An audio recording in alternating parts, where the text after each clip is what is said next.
Yun, start na tayo ng ating ride for today. Today is day 10 of our 100 day challenge. Ganun lang yun, nakasampu na tayo. Medyo nararamdaman natin yung sakit ng katawan. Ito lang kung ba't sakit yung katawan ko baka mali lang yung paghiga ko or what. Solo ride tayo ngayon. Si madam medyo masama ang pakiramdam. Weather right now again same as yesterday, hindi siya humid, hindi mahamog.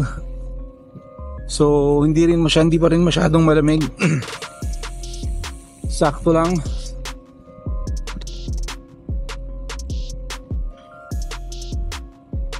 Sa ibang parte ng UAE nag-uulan daw kahapon. Like Dubai, it was raining in Dubai yesterday. Some parts. Kaya yan, so yan na yung paano kaya tayo magra-ride pag umuulan. Tignan natin kung paano.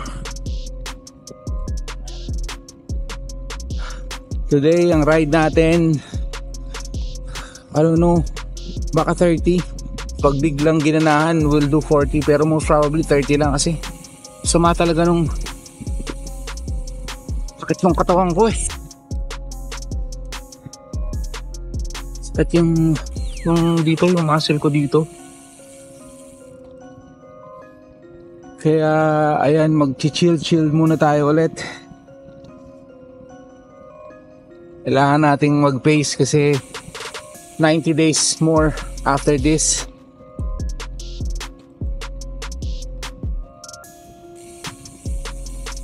So 3 buwan pa. Kaya ayan.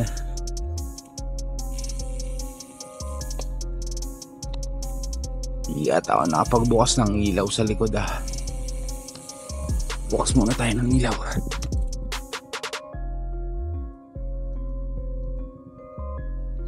Yan. Siyempre safety first tayo.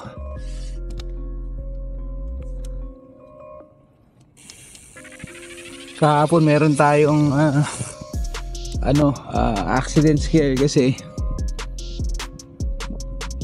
yung tawag dyan dun sa may mga yung pedestrian na crossing,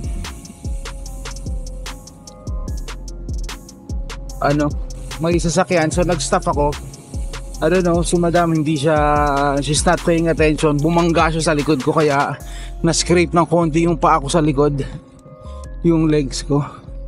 Siya din meron siyang a bit scrape sa pero ang kagandahan na hindi naman kami tumumba pareho. Yung sabi ko sa kanya, 2 na lang kami, nagkakabanggaan pa kami. Kaya yan. Sige, simulan na natin ang ating day 10. Let's go. Ngayon, pasok na tayo dito sa ating the usual spot. Itong 5 kilometer na naikot na to.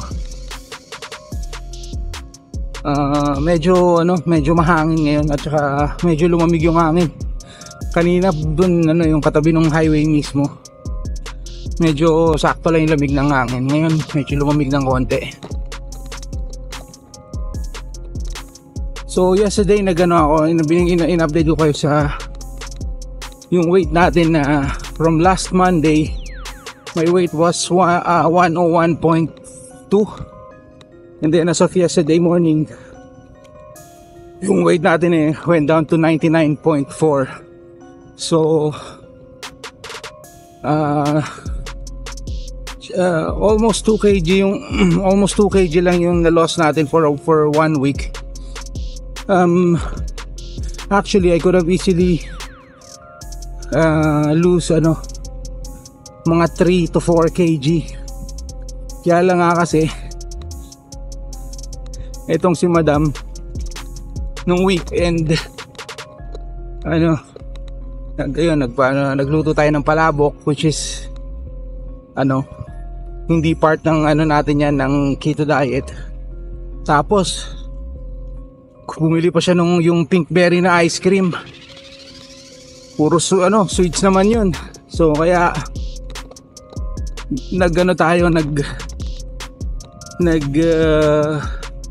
hindi natin na-achieve yung desired na malose natin in a week. Dapat kasi in a week I could easily 3 to 4 kg.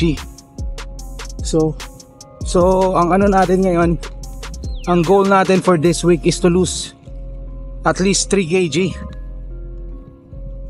until Monday. So magdidisiplina muna tayo sa pagkain. Ayan, para ma-achieve natin yung desired weight natin before matapos itong 100-day challenge.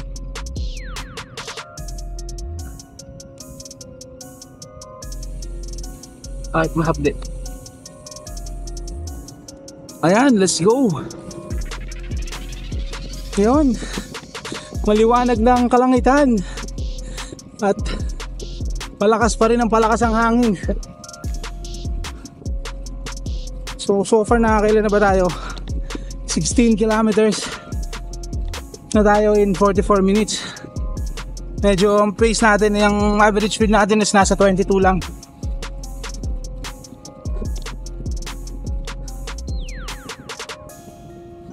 Hindi lang natin masyadong pupukpukin para kailangan natin mag-pacing kasi meron pa tayong 90 days na bubunuin.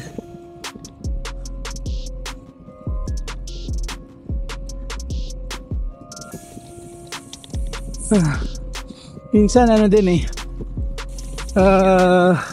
pag nasanay ka ng may kasama maninibago ka rin pag solo ride ka Pero kasi usually most of the time kasi solo ride naman ako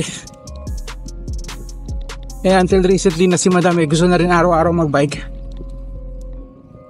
Kaya yan, so ngayon medyo naninibago ako solo ride. Wala tayong hinaalalayan, walang nakakausap.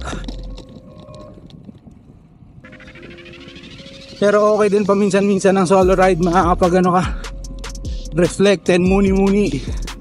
Yan. Yun lang on that note. Shoutout muna tayo. Shoutout sa mga subscribers natin. Thank you po sa support nyo.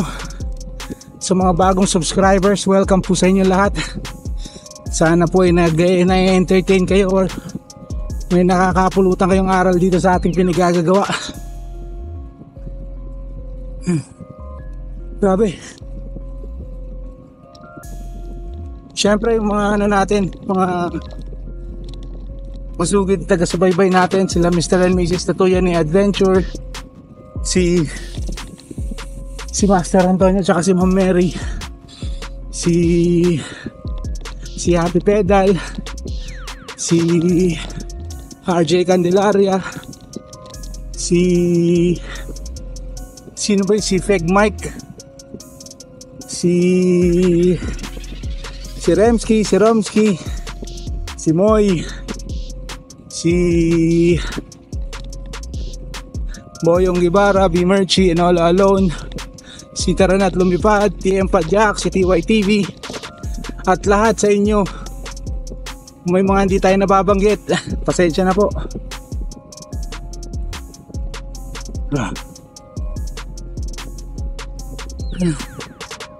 Sarap din yung ganito na kahit paano merong na-challenge ka ng konti because of the headwind. Huwag lang malayo, huwag lang mahabang headwind. Yun lang. Araw kaya ngayon, mukhang makulimlim. Yun, sige, let's go. Ayan, so tayo, nakaka-30 na tayo. So i-adjust na natin yung daily ride natin into 40 kilometers. Titignan lang natin, i-assess pa rin natin kung 40 kilometer is sustainable for the next 90 days, for the next 3 months. So it's either we will move up or we will move down. So as of now, stick tayo sa magiging daily natin is 40. In between pwede naman tayo mag-rest pag napagod tayo. Pwede tayo mag rest day ride. Ang rest day ride natin is 20 kilometers. So pwede naman ganun. So but for now we will do 40 every day between Tuesday to Sunday, Tuesday to Friday, and then Saturday, Sunday maybe a longer ride. Yan. Sounds like a plan. Let's go. Labas na rin yung araw. So time check now, it's 6:30. So I've been riding for 1 hour 16 minutes. So yan, tignan natin. Next 10 kilometers, final 10, siguro mga 30 minutes. Let's go, see you sa exit. Yun. Tapos na rin natin ang ating 40 kilometer ride for today. Also day 10 is done.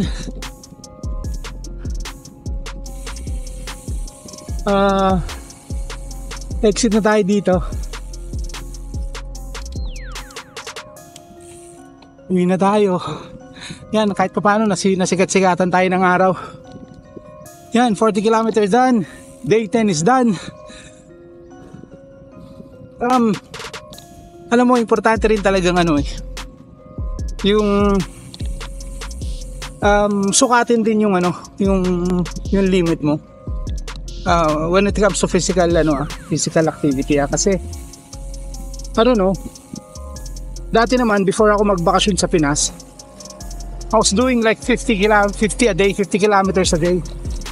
Yun nga, nagbakasyon tayo sa Pilipinas, parang 1 month, more than a month tayong hindi nagbike. So when I came back, talagang out of shape. So sinimulan natin sa pa 2020, pa 30-30. So paminsan-minsan nakaka-long ride. Minsan kasi nauunahan tayo ng yung bang takot na baka hindi naman natin kaya, baka hindi natin kaya. Kasi ito, sinasabi ko kanina, na iniisip ko, 30 lang kaya? 30 lang kasi mahaba pa ganito. Sabi ko, sige, try natin ng 40, push natin for 40. Yung pagod ko parang ganun din. Same lang din ng 30 at saka 40. So kaya ngayon, mas mabuti rin ka, So ayan, so for now we will stick with 40 until masawa tayo sa 40 at makapag-adjust tayo sa 50. So ayan, yun na lang muna. So pauwi na nga tayo. Yan, see you at home. Let's go.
Ayun, home sweet home na tayo. Let's go.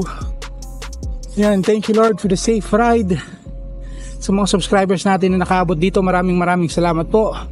Sa mga nakakanood at hindi pa nakasubscribe, pa-subscribe na lang po. Maraming salamat po, malaking tulong po sa atin yan. So yan na lang, day 10 done, 40 kilometers done. Yan. So if you find this entertaining, interesting and helpful, please like, share and subscribe. Let's go. See ya.